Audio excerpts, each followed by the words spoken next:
Assalamualaikum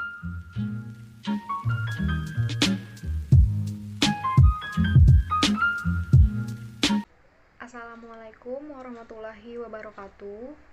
Langkung ti payun urang panjatkeun puji sareng syukur ka Allah Subhanahu wa taala, Tuhan nu esa anu mana masihan hidayah sareng inayahna ka urang sadaya. Janten urang sadaya tiasa kempel di acara ieu dina kaayaan sehat walafiat alhamdulillah. Bapak guru pangajar basa Sunda anu dipika hormat, kusim kuring sareng rerencangan anu dipika cinta.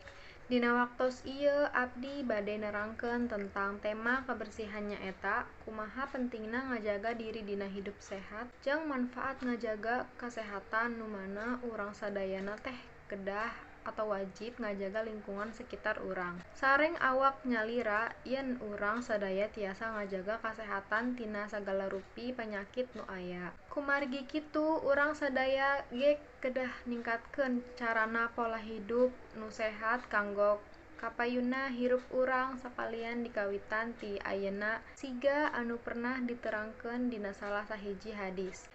Inna dofatu minal iman, anu hartosna teh kabersihan sebagian tina iman nu matak kudu dijaga ke urang-urang. Sebagai urang muslim anu taat, anu gaduh keimanan di jero hate, urang tangtu urang teh kudu bersih sareng suci tina sagala kotor atau najis anu menyebabkeun urang jadi teu suci.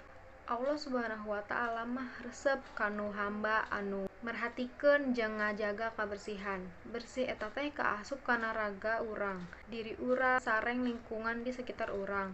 Tapi kebersihan eta teh rupina macem-macem, aya nu disebut bersih hate, bersih jiwa, bersih raga, sareng bersih rohani. Urang kedah jadi jalma anu kaasup bersih sadayana. Sebab ngan bersih raga tapi hatena teu bersih mah nya percuma.